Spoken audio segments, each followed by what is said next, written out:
espaguetis a la carbonara. Per fer els espaguetis, doncs, necessitarem espaguetis. 6 rovells d'ou, que els posem en un bol i tirem pebre fins que quedi tot això ben negre, com el carbó, d'aquí del nom de carbonara.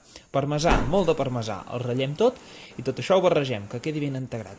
Per un altre cantó, la cansalada, sense fumar, que aquesta és més bona. Almenys a mi m'agrada més. Tot tallat i cap una paella. I els talls grossos, que ja reduiran. En un altre cantó, afegim els espaguetis a l'aigua bullent. Tirem una mica de sal i vigilem que no se'ns cremi l'altre. Ho anem remenant. Un cop ja s'ha desfet i queda tot cruixent, ho barregem a la salsa, tota aquesta grasseta, que és el que li donarà gust.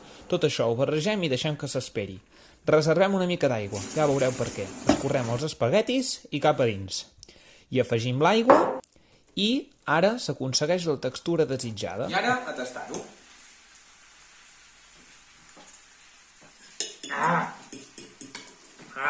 Aquesta carbonara no val res. No la feu pas,